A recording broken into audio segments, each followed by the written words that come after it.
We did you a favor, honey. We added Chloe as a co-owner to your $145,000 investment portfolio so she can buy her dream condo. My mother smiled triumphantly over Sunday brunch, passing the orange juice like she hadn't just signed away 10 years of my life savings to my entitled younger sister.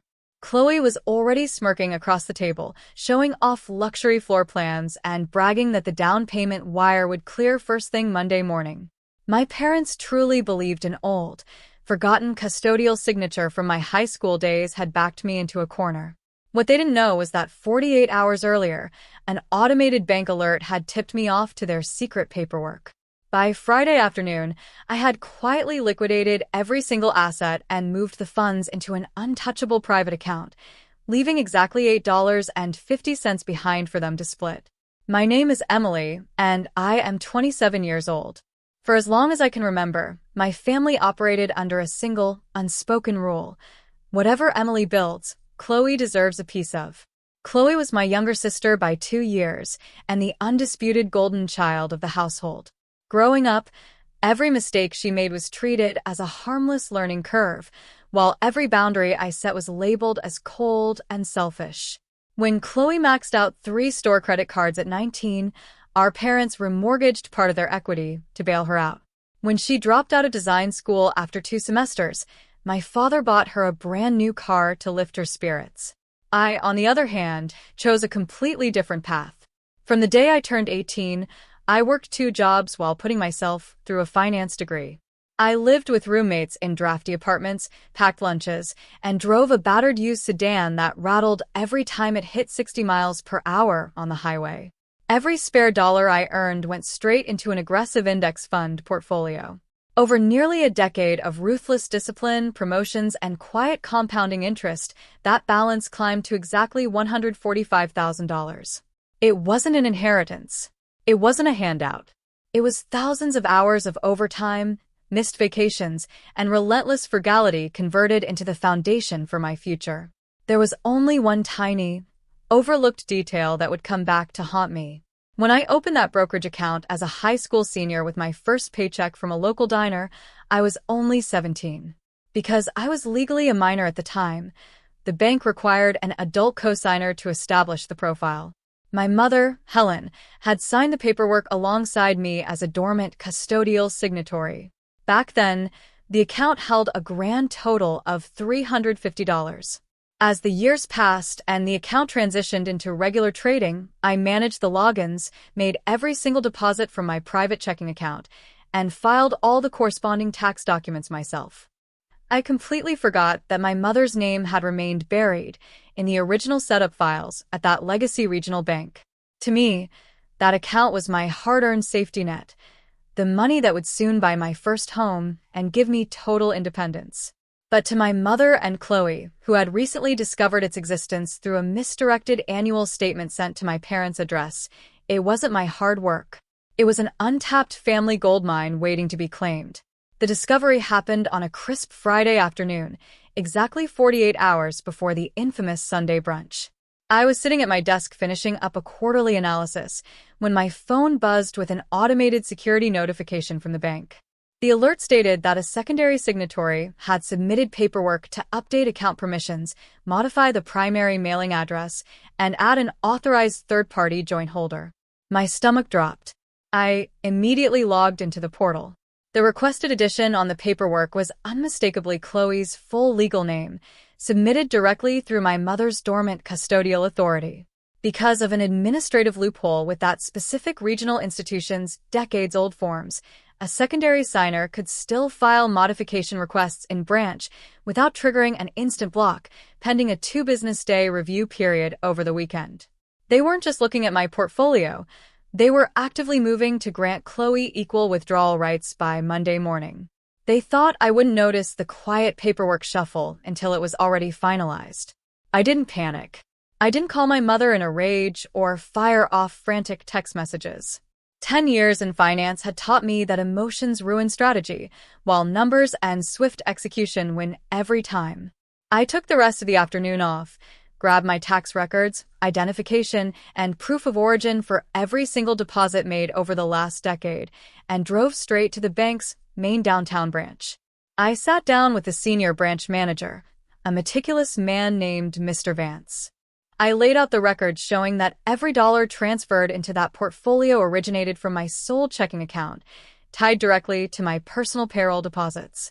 Under the terms of the master agreement, as the primary account holder who had reached the age of majority years ago, I held the absolute legal right to manage, liquidate, or withdraw the assets at any time before any joint modifications were executed. I want to liquidate the entire investment portfolio immediately, I told him calmly. Transfer all proceeds directly into an external wire. Mr. Vance reviewed the documentation, typed rapidly into his terminal, and nodded. Since the pending modification doesn't clear until Monday at 9 a.m., you are fully within your rights. Where would you like the funds sent? I provided the routing details for a brand new, high-yield account at an entirely different private institution, one my family didn't even know existed. We processed the full liquidation of the positions, wired out $144,991.50, and left behind exactly $8.50 to prevent an automated administrative closure flag from alerting the portal before the weekend concluded. By 4:30 p.m. on Friday, my life savings were completely secure, locked behind biometric two-factor authentication in a vault they could never touch. All that was left was to wait for whatever performance my family had planned for Sunday. Sunday morning arrived under gray, overcast skies. The family brunch was set at an upscale bistro downtown, a place my mother loved solely because it looked impressive to onlookers. When I arrived, they were already settled in a velvet booth near the back, looking like a united council waiting to deliver a royal decree. The atmosphere was thick with smug self-satisfaction. My father, Arthur, had his reading glasses perched low on his nose, while Chloe was practically vibrating with excitement in her designer jacket. "Emily, darling, sit down," my mother purred, sliding a menu toward me. "We have wonderful news for the family, and we couldn't wait another day to celebrate." I sat, keeping my hands resting casually in my lap. "What's going on?" My mother leaned across the table, offering that triumphant, practiced smile. "Well, as you know, Chloe has finally found her calling. She's ready to settle down, but the housing market is simply impossible for young professionals starting out. So, as parents, we had to get creative." Chloe chimed in, turning her phone toward me to display high-resolution photos of a luxury high-rise condominium in the Arts District. 2 bedrooms, floor-to-ceiling windows, private concierge. Chloe beamed, tracing the screen with a manicured nail. "The down payment and earnest money are due tomorrow morning, and I already have the real estate agent drawing up the contract." "And how are you planning to pay for that, Chloe?" I asked evenly. My mother patted my wrist, her tone dripping with manufactured generosity. "That's the beauty of it, sweetie. We discovered your dormant investment fund. We did you a favor. I went down to the branch on Friday and filed the paperwork to add Chloe as an authorized co-owner to your $145,000 portfolio. She'll be able to wire the funds first thing tomorrow morning." My father nodded firmly. "It's time you stopped being selfish, Emily. You've always hoarded your money while your sister struggled. Family shares." Chloe smirked, already sipping her mimosa, like she was celebrating a personal victory. "Don't look so sour, Emily. You can come visit whenever you want." I took a slow sip of my water, masking the satisfaction coursing through my veins. "I see. So it's all handled for tomorrow morning?" "Completely," my mother declared. "Everything is set." "Good to know," I said quietly, offering a polite, empty smile. "I can't wait to see how tomorrow turns out." Monday morning arrived with the crisp efficiency of an ordinary workday. By 8:30, I was sitting at my office desk with a fresh cup of coffee, reviewing spreadsheets and waiting for the inevitable fireworks. Across town, Chloe was living out her fantasy. Dressed in her finest outfit, she walked into the downtown branch of my former bank accompanied by her high-end real estate agent, ready to finalize the purchase of her luxury condominium. The seller's agent had set a strict 10 o'clock deadline for the earnest money deposit and closing funds, totaling roughly $120,000. Chloe, overflowing with confidence, handed over the account details my mother had retrieved from the old records, fully expecting to initiate a direct wire transfer. The teller typed in the account credentials, initiated the verification process, and paused. Her brow furrowed as she looked at the screen, then glanced back up at Chloe.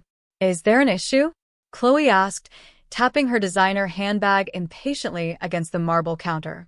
"My mother submitted the joint authorization paperwork on Friday. The funds should be readily available." "One moment, please," the teller replied quietly, standing up to summon the branch manager. Mr. Vance stepped out from his glass office, carrying a printed transaction log. He looked at Chloe, then at the real estate agent standing beside her with open paperwork. "Ma'am, the administrative addition of your name to this account was processed this morning at 9 o'clock as scheduled," Mr. Vance explained calmly. "However, the wire transfer you're attempting to initiate cannot be executed." "What do you mean it can't be executed?" Chloe's voice rose, cutting through the quiet hum of the bank lobby. "There's over $140,000 in that portfolio." "There was," Mr. Vance replied, his voice measured and professional.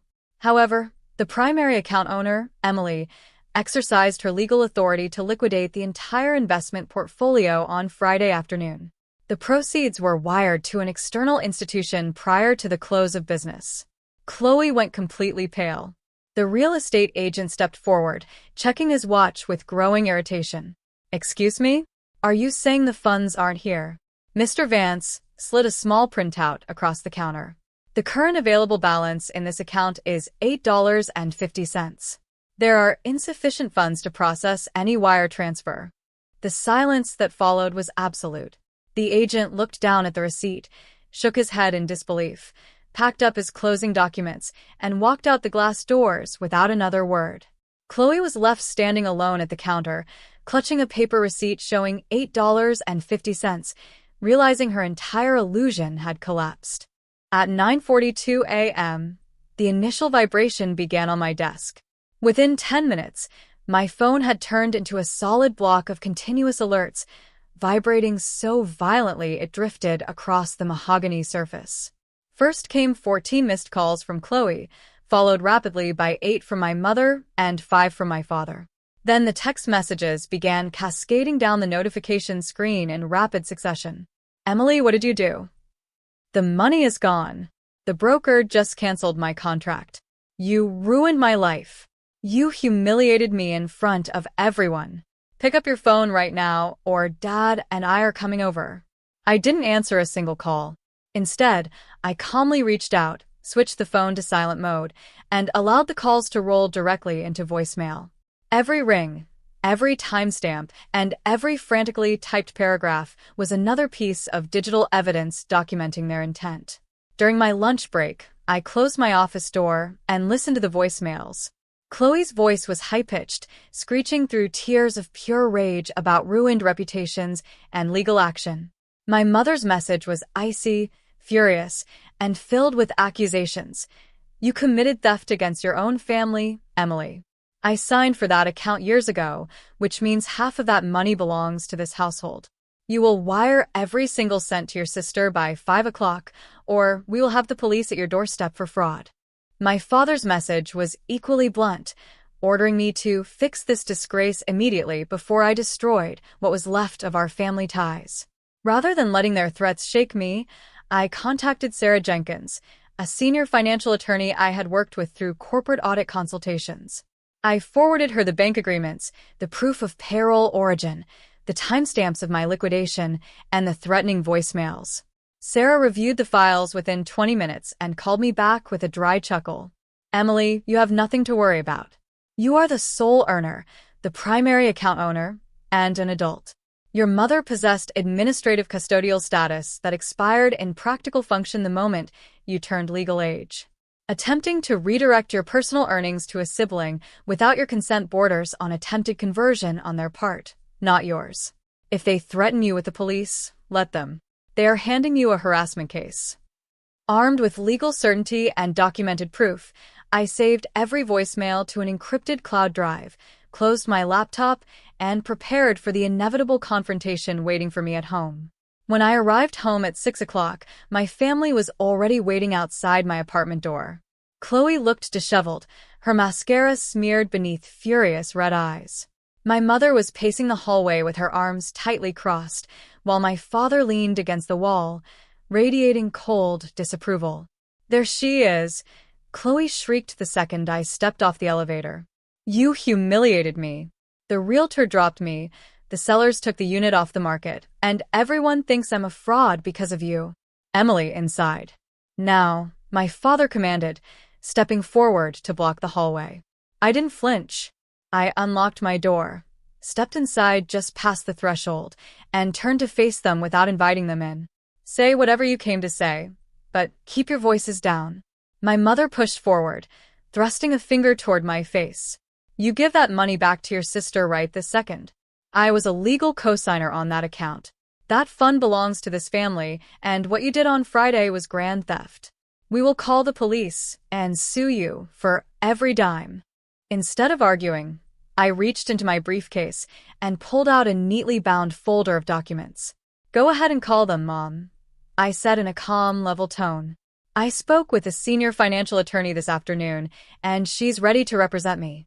I opened the folder, holding up the ledger sheets for all three of them to see. "Here is a complete 10-year audit of every single dollar deposited into that portfolio," I explained, pointing to the highlighted columns. 100% of the principal came directly from my personal paychecks at the accounting firm and my weekend jobs. Not a single cent came from your household, Dad's business, or Chloe's allowance. My mother's face twitched. "I was on the account paperwork. You were a dormant custodial signatory on an agreement established when I was 17, I interrupted smoothly. "Under banking regulations and state property law, once I reached adulthood, the assets became solely mine. What you attempted to do on Friday, adding Chloe to redirect personal funds without my authorization, borders on unlawful conversion. If you push this to court, you won't be suing me. You will be explaining to a judge why you tried to siphon $145,000 out of your daughter's personal savings." Chloe stared at the paper trail in horror, while my father slowly lowered his head, finally understanding the legal reality. The silence in the hallway was absolute. The realization hit them like a physical blow. Without another word, my father took my mother by the arm, and the three of them turned and walked toward the elevators in stunned silence. The immediate fallout was swift and absolute. Chloe lost the temporary holding deposit she had put down on the condo, and the real estate firm formally dropped her as a client. My parents tried sending a few guilt-ridden text messages over the following weeks, attempting to frame the entire scheme as a simple misunderstanding born out of love for the family. I didn't engage. I had already spent a decade carrying the weight of their favoritism, constantly being told that my independence was a personal offense to everyone else. For the first time in my life, I realized that protecting my peace meant walking away completely. The following week, I took every necessary step to ensure my financial life was entirely insulated. I updated my estate planning, changed every security credential, and finalized the purchase of my own 2-bedroom townhouse on the north side of the city, purchased solely in my name, with the money I had earned and protected through years of hard work. I changed my phone number and severed all remaining ties. The constant pressure to bail out a golden child who never learned accountability was finally gone, replaced by a profound, quiet relief. 3 months later, I sat on the balcony of my new home, drinking a cup of coffee and watching the morning sun reflect off the city skyline. There was no chaos, no manipulation, and no entitled demands disguised as family unity. My savings were intact, my future was secure, and the life I built belonged entirely to me.